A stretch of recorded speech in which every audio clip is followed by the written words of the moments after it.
It's just a human thing. These aren't bad people. It's just a human thing that if it's too easy or not too compelling, then people will be like, well, when there's competing priorities, they're going to pass by this one, right? Because they'll think, well, it's not going to take an all-in effort by everyone for us to achieve this. However, we're talking about a team, whether it's an existing team that needs to update its purpose or its aims or its action plans. Think about this: higher end of difficulty, higher complexity, a tighter time frame, and increasing the purposefulness and the priority of the team or the committee.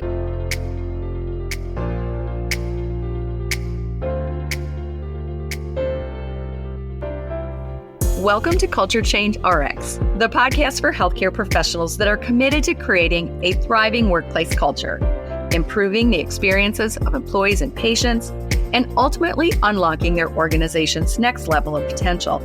I'm Sue Tetzlaff, your host and co-founder of Capstone Leadership Solutions. Join me and my insightful guests each week as we share actionable insights for navigating the crucial people side of the business of healthcare. Subscribe now for a weekly dose of Culture Change RX. Now let's dive into this week's conversation where culture change takes center stage. Welcome to another episode of Culture Change RX. And yes, it's me, Sue Tetzlaff. I'm here with you again with another solo episode. We call these Culture Bytes. And so today's topic for this Culture Byte is how to utilize teams as a way to foster employee engagement. And so just to tee this up, if you were to Google the word or the phrase employee engagement, you would see a lot of hits, right? Millions of hits. And there'd be all sorts of information about the benefits and the positive impacts of elevating employee engagement. In fact, we at Capstone Leadership Solutions, we absolutely love to watch what's happening in the research of employee engagement. We like to watch that and see all of the evidence is there for if we improve employee engagement, what are the benefits to our workplaces and our businesses. So lots of information out there on the benefits that is evidence-based. So it's not just soft stuff, but also when you start digging through it and you're like, how do you actually do it though, right? So there's all these benefits, but how do you actually elevate employee engagement? And so this is one of the things that we do look at when we're working with our partner healthcare organizations on their culture improvement and transformation efforts is most of them, almost all of them, with a rare exception of just a couple, they all have some sort of validated measurement employee survey system that measures for them employee engagement at certain intervals. And so we've been able to watch employee engagement absolutely go up as validated by those measures. So we do have some knowledge and experience and tactics and tricks up our sleeves related to how you can actually improve engagement. And so you can get lost in all of those Google hits related to that. But in our world, in our work, we know boots on the ground and evidence long-term, some of the things that are absolutely working. And one of them that we know, one of these tactics that we know works is utilizing employee-driven teams. So let's talk about utilizing teams as a way to foster employee engagement. So I'm talking about teams here. I'm not talking about teams like Teams, the software, video conferencing, all those things kind of thing, like Zoom or whatever. I'm really talking about a team, meaning a group or gathering of people who are collectively making up the roster of the membership of a team that has a very specific charter and purpose. So that's really what I'm talking about when I'm talking about using teams to foster engagement. So really putting a team together and giving it a very specific, important purpose, so meaningful, important purpose, and then empowering them to fulfill that purpose, that's the kind of team we're talking about that invites engagement.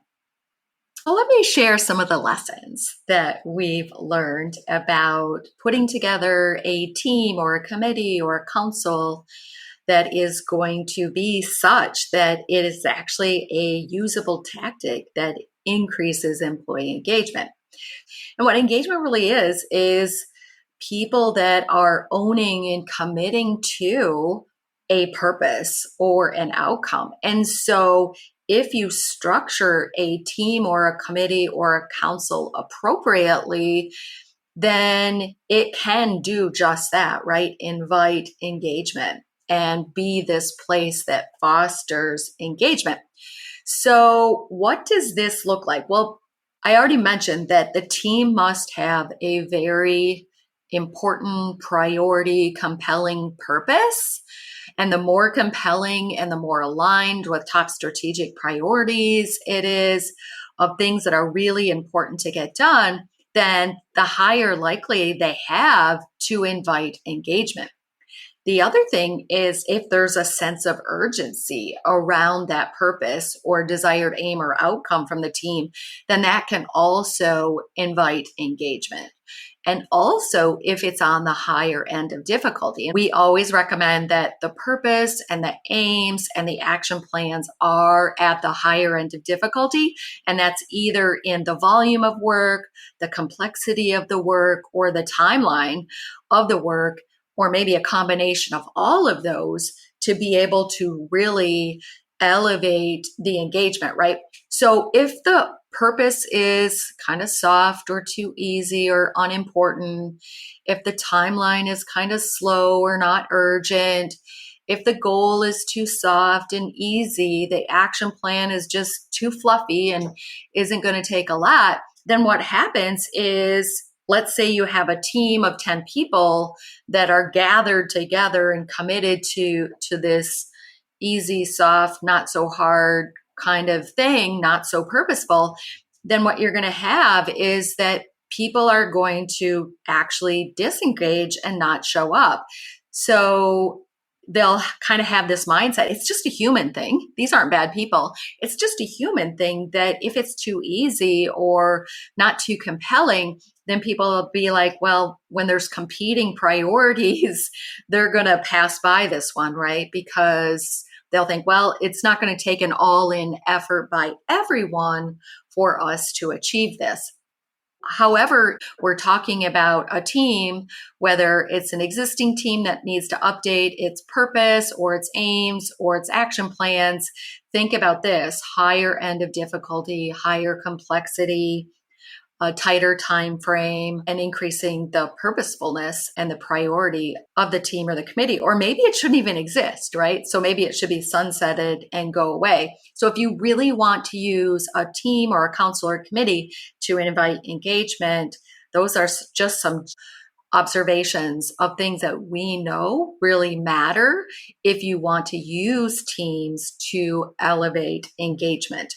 So that's kind of a first set of recommendations that are a way to use teams to elevate engagement and create that rocket fuel that you want in your organization that is just that: employee contributions and ownership over important improvement and growth efforts being achieved.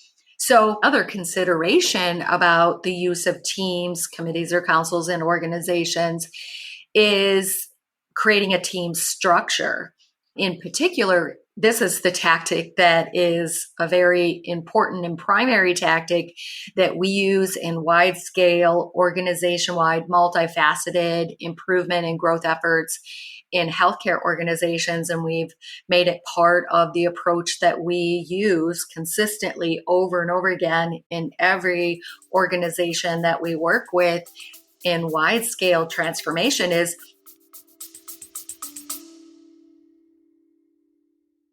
Hey, hey, hey, it's Sue here, and I'm popping in with a quick announcement. Just wanted to make sure you didn't miss the opportunity to consider joining the next Capstone Leadership Bundle Academy offering. So it starts September 16th. This is our remote virtual way of getting our 9 core leadership bundle practices into the hands of leaders all across the country. And so 10 weeks of learning, 10 weeks of engaging with our coaches and other students. It is transformative, and it starts September 16th. Learn a practical, doable, proven way to be more effective as a healthcare leader. We're happy to help, and the Academy is one way that we're able to do that.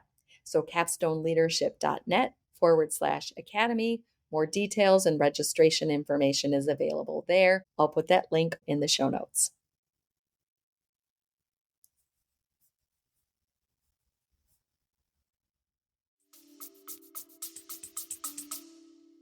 We help them create an entire structure of teams or take existing teams and put them into a common structure with an oversight group that we call a steering team that keeps these sub teams or employee driven teams well organized and coordinated and empowered and supported. But when we're working with healthcare organizations, one of the very first things that we do as we're setting up the engagement is to really understand the top strategic priorities of the organization, that very compelling, most important work that has to be done at an organization-wide level. We ask the question, what priorities are the ones that would benefit the most from employee-driven contributions? And then we set up a purposeful team of employees with just one leader, usually maybe two co-leaders, where that team is empowered to work towards major contributions towards that strategic priority. So we call it do it with them, not to them, is really engaging employees. So a great example of one of these employee-driven teams that might be in this structure is an employee experience team. Another would be a patient experience team. Every healthcare organization can benefit from elevating the employee experience and the patient experience. And there's a lot of ways that employees can make very valuable contributions to those two strategic priorities. In fact, they make up the majority of the people working there. So they make up the majority of the contributions to the workplace culture.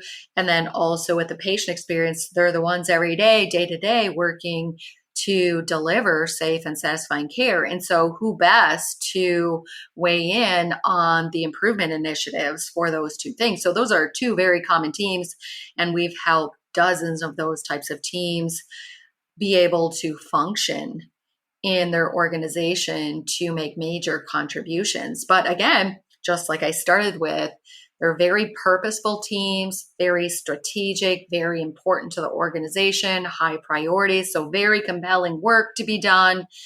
Then we help set them up to have some very engaging work to do, very important work, an action plan that's at the higher end of difficulty, and with a sense of urgency and big goals to achieve in these areas. And so that really brings them together for that all-in engaged effort as they own their purpose and they execute the action plan and really engage in the work of fulfilling that purpose. It's so fun to watch too, by the way. It's like so rewarding for these employees and leaders on these teams to be able to engage in this way. So it's not just one team, it's a structure of teams highly aligned to the strategic priorities of the organization.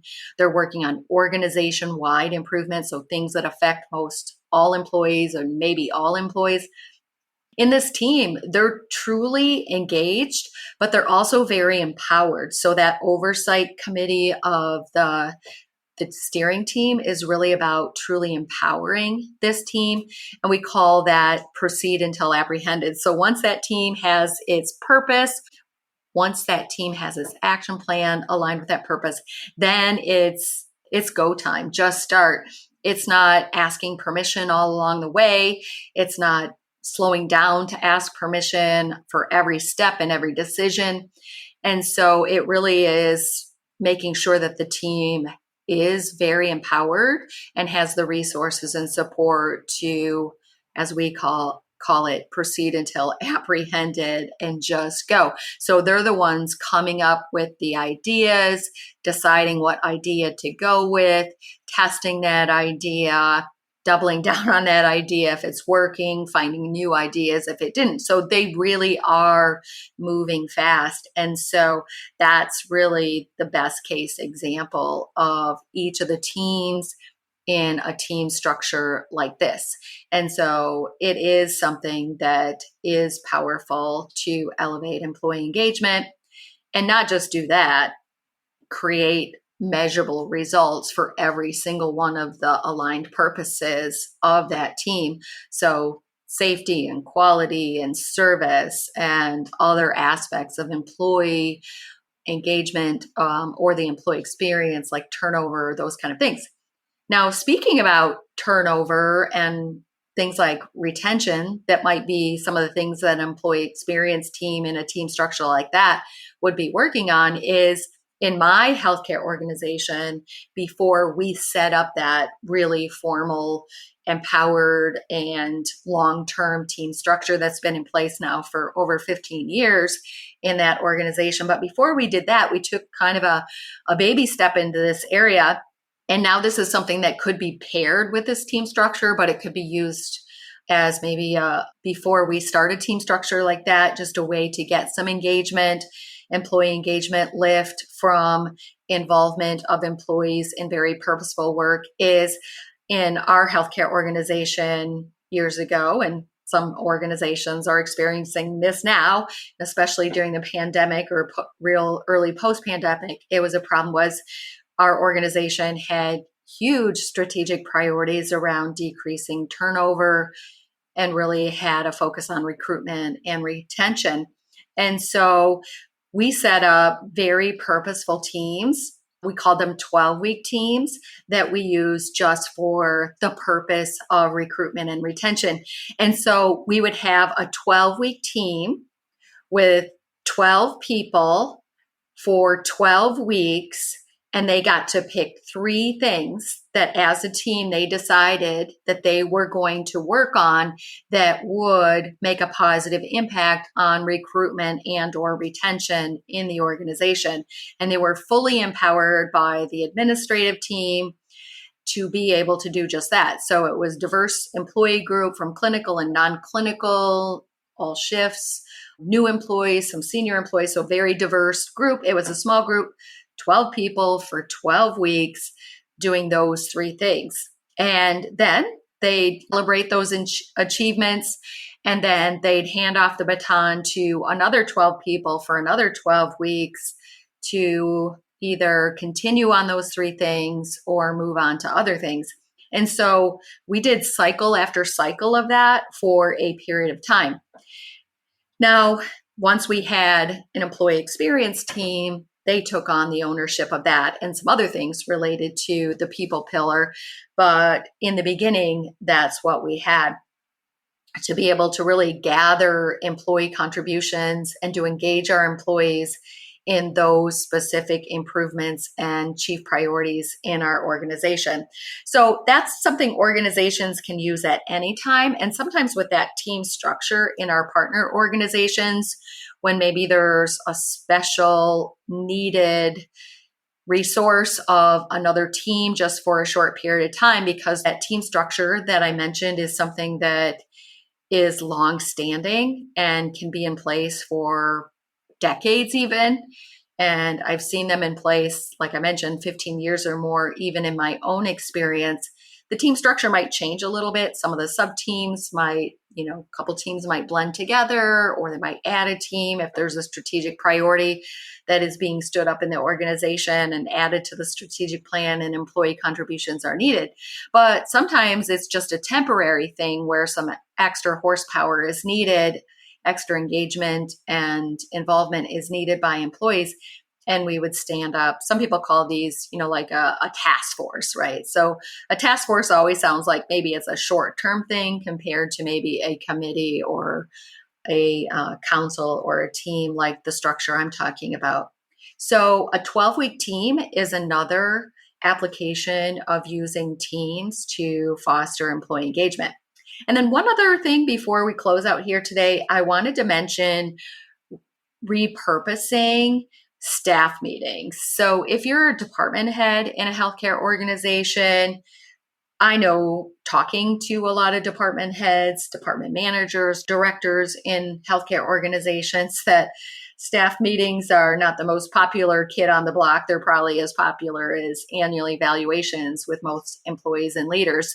It's even the leaders that don't get overly excited about staff meetings, let alone their employees.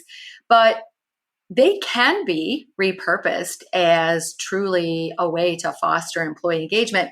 And how you actually have to do that, in our view and experience, is you have to turn them from informational meetings to improvement meetings. So turn them really into, instead of a staff meeting, a team meeting.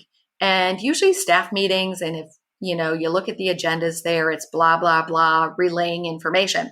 Well, what we like to help leaders do in the organizations that we're partnered with is help them be able to create a really powerful and impactful and effective communication plan that is more timely than a monthly staff meeting. So this combination of a constant communication tactic like a visual communication board, a daily communication tactic such as a huddle, and then a weekly tactic such as a Friday 5 communication. If you have that consistently running and very effectively running in your department, then as a department leader, you don't have to use your staff meeting for communication at all. Maybe just to clarify or answer any questions from those daily or weekly communications. But otherwise, the meeting can be turned into an improvement meeting. And so in our partner organizations, each department has 2 or 3 very specific annual goals that the entire department is working to improve. And so they can use those staff meetings to actually work on the improvement plans, the action plans, and discuss ideas and make decisions and take action on those goals or those improvement aims. And so turn your staff meetings from being informative to being improvement. So, because information is at staff meetings is usually one way that's not really engaging, where improvement meetings are really coming up with ideas, making decisions on what idea to go with, monitoring the success of past ideas that have been put into motion, adjusting those, monitoring those, and the results from those kind of things. So that's the kind of activity that can be very engaging. And when you get really good at this as a department, you can really start having different employees that become kind of the lead or the owners of maybe the goals of the department. And then they're actually leading the discussions about the action plans and how they're progressing and what needs to be done with the action plans. So that's really exciting to watch those evolve. But you have to kind of make that first transition and get it going. And that's usually the department leader making that switch from using their staff meetings as information and communication meetings and really turning them into engaging improvement based meetings with their employees. And so there you go, from the highest level of possibility of having a team structure that includes organization-wide teams of employees with very aligned strategic focuses where they can make very important contributions to the overall organization's success, to those shorter term 12-week teams that might involve just a sampling of employees for a short period of time for a very limited scope or purpose, but still very important and engaging. And then again, at each local level in the organization, if every department and every staff meeting is a switch from an information meeting to a very engagement team improvement meeting, think about just right there, the boost of employee engagement versus that passive information mode of most staff meetings. So that's what I've got for you today, folks. And I hope you can see maybe some opportunities where you work, where your organization or maybe the department that you lead could think differently about boring team committee, council meetings, and staff meetings that are maybe not so purposeful and engaging, to shifting them to things that really serve your organization and invite employees to truly engage and be purposeful contributors to some very important work where you work. Stay tuned next week for another episode. Each Wednesday, we'll bring you another one. We'll be back then. Thanks. Bye now. Thanks for tuning in to Culture Change RX. If you found value in today's episode and you are a believer in fostering change in healthcare, join us in making a difference. Follow, rate, and review our podcast on your favorite platform. Share it with colleagues and your network. Together, we can make a lasting impact. Until next week, keep inspiring positive change.